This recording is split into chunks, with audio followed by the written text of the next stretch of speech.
우리가 이 육적인 건강을 위해서 이 금식이 필요한 것처럼 우리의 영적인 삶에도 금식이 필요한 것이죠. 그만큼 하나님을 향한 이 간절함, 이 절박함의 표현이 바로 이 금식에 나타났다는 것입니다. 그런데 이 금식이 하나님께서 기뻐 받으시는 금식이냐, 그렇지 않느냐, 이것이 중요하죠. 우리가 아무리 하나님 앞에 금식 기도를 해도 그 기도를 하나님께서 들으시느냐, 듣지 않으시느냐, 하나님께서 우리의 금식을 주목하시느냐, 그렇지 않느냐가 매우 중요한 문제라는 것입니다. 첫 번째, 하나님께서 기뻐하시는 금식은 우리가 누릴 수 있는 그 권리를 포기하고 다른 사람의 유익을 위해 살아가는 것입니다. 우리의 금식의 본질은 우리의 권리 포기에 있는 거예요.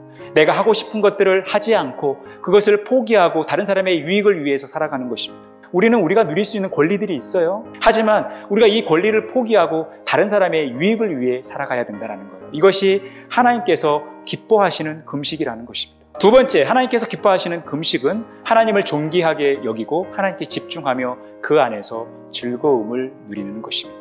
하나님을 가까이 하며 하나님께 집중하며 하나님의 말씀으로 변화되어져서 하나님의 그 재창조 사역에 참여하는 것이 안식일의 초점이라는 것입니다. 우리가 무엇인가를 금하는 것은 하나님께 초점을 맞추고 하나님께 집중하고 하나님을 사랑하며 그 하나님 사랑 안에서 참된 만족과 행복과 평안과 즐거움을 누리는 데 있다는 거예요. 하나님이 우리의 삶의 주인 되심을 인정하고 그 하나님께 집중하며 그 하나님을 존귀히 여기며 그 하나님의 말씀으로 변화되어지면서 이 변화된 삶을 통해서 우리에게 찾아오는 그 만족과 즐거움을 누려야 된다는 거예요. 하나님이 우리와 함께 하신다는 것이 우리의 가장 큰 행복이죠. 내가 밥 한 끼 못 먹더라도, 내가 갖고 싶은 거 조금 못 누리더라도 하나님이 나와 함께 하심으로 인하여 거기에서 참 즐거움을 찾는 것, 참 기쁨을 찾는 것, 여러분, 이것이 경건의 비밀이고 이것이 경건의 본질이라는 것입니다. 내가 권리를 포기하면서 손해보는 것 같지만 그것이 손해가 아니라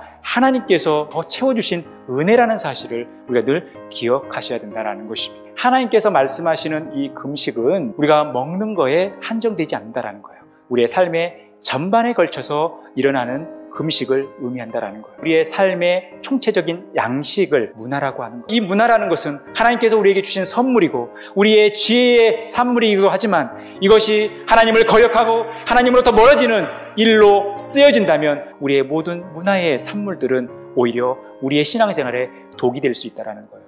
그래서 우리가 이것들을 금해야 된다는 것이고 이것이 바로 문화 금식이라는 것입니다. 우리는 하나님 앞에서 우리가 누릴 권리들이 많이 있습니다.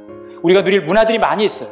하지만 우리의 지나친 문화생활이 때로는 사단의 도구가 될 수 있고 사단의 공격 포인트가 될 수 있다는 거예요. 그래서 이것이 우리의 영적인 생활에 유익하지 않는다면 여러분, 이것들을 조금은 정리하고 절제하는 모습들이 우리에게 필요하다는 거예요. 우리가 주님께 가까이 나가는 건강한 러닝맨이 되기 위해서 우리에게 필요한 것은 문화 금식입니다. 나의 권리를 포기하고 다른 사람의 유익을 위해 살아가는 것입니다. 주님을 존귀하게 여기고 주님께 집중하며 주님이 주신 즐거움을 누리는 것입니다. 이 하나님께서 기뻐하시는 문화 금식을 통해서 건강한 러닝맨이 되어 주님께 더 가까이 나가고 주님께 귀하게 쓰임받는 저와 여러분의 복된 삶이 되어지기를 간절히 축원합니다.